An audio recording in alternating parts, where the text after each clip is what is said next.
आप देख रहे हैं इंडिया टाउन न्यूज, भारत की बात। नमस्कार, स्वागत है आपका इंडिया टाउन न्यूज में। मैं हूं आपके साथ संजना कुशवाहा। छत्तीसगढ़ की राजनीति का एक बड़ा चेहरा, छत्तीसगढ़ के पूर्व उप मुख्यमंत्री और कांग्रेस के कद्दावर नेता टीएस सिंहदेव हमेशा से सुर्खियों में रहते। छत्तीसगढ़ की जनता उन्हें टीएस बाबा के नाम से जानती। वैसे तो टीएस बाबा ने न सिर्फ प्रधानमंत्री मुख्यमंत्री बल्कि कांग्रेस में रहते हुए भाजपा के कई नेताओं की तारीफ की, लेकिन इन दिनों टीएस बाबा का इंडिया गठबंधन को लेकर एक बयान खूब सुर्खियों में।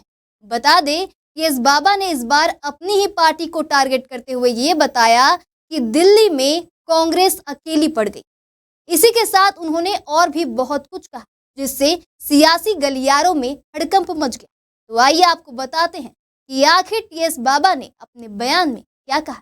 दिल्ली में विधानसभा चुनाव को लेकर सियासत तेज हो गई है, जहां आप और कांग्रेस दोनों पार्टियां अलग अलग चुनाव लड़ रही हैं। यानी कि इंडिया गठबंधन के घटक दल इस चुनाव में आमने सामने कांग्रेस और आम आदमी पार्टी ने एक दूसरे के खिलाफ उम्मीदवार उठाया, जबकि इससे पहले दोनों पार्टियों ने साथ मिलकर लोकसभा चुनाव लड़ा था।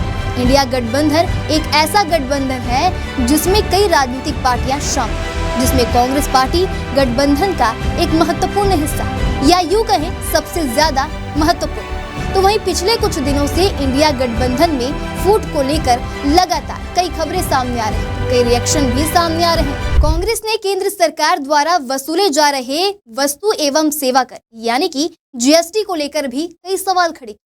आपको बता दें, टीएस सिंहदेव ने आरोप लगाया है कि देश में जीएसटी अमीरों से ज्यादा मध्यम वर्ग और गरीबों से वसूली जा रही। देश में 10% उच्च आय वाली आबादी द्वारा जीएसटी में सिर्फ 3% ही योगदान दिया जा रहा है, जबकि 65% जीएसटी कलेक्शन 50% मध्यम वर्ग और गरीबों से हो रहा है। इसलिए कहा जा रहा है कि जीएसटी अमीरों द्वारा अमीरों के लिए। 12 जगह आज प्रेस कॉन्फ्रेंस हो रही है। दिल्ली में भी अभी 1 बजे ही प्रारंभ हुई होगी और मुद्दा जीएसटी का है। आज देश में जो स्थिति हम देख रहे हैं उसमें वन नेशन वन टैक्स के नाम पे जो व्यवस्था लागू की गई है वो अमीरों के द्वारा और अमीरों के लिए, of the rich, by the rich, for the rich.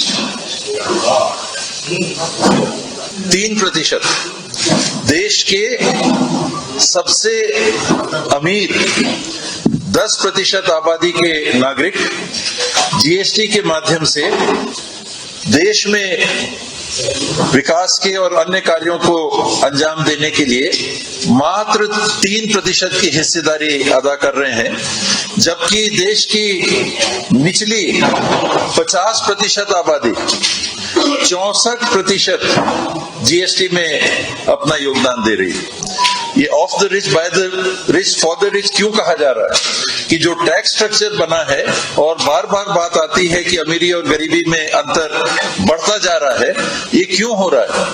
जो ज्यादा अमीर हैं उनके ऊपर कर का भार तुलनात्मक कम दिख रहा है और जो तुलनात्मक कम आय के स्रोत अर्जित कर पाते हैं उनके ऊपर आय के स्रोतों की अदायगी का भार कहीं ज्यादा बढ़ रहा है। अर्थात उनके पास अपने परिवार को चलाने के लिए कम पैसे बच रहे हैं और जो ऊपर का वर्ग है उनके पास पैसे ज्यादा बच रहे हैं। दिल्ली में विधानसभा चुनाव को लेकर सियासी गलियारों में जंग छिड़ी हुई।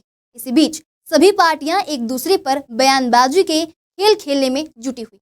आरोप प्रत्यारोप का दौर तो हमेशा चलता ही रहेगा, लेकिन अब देखना लाजमी होगा कि दिल्ली में विधानसभा चुनाव के बीच टीएस बाबा का ये बयान क्या परिणाम देता है।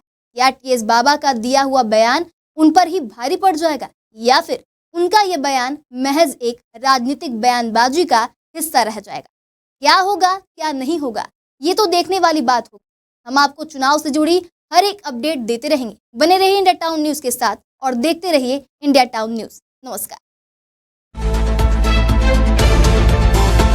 आप देख रहे हैं इंडिया टाउन न्यूज, भारत की बात।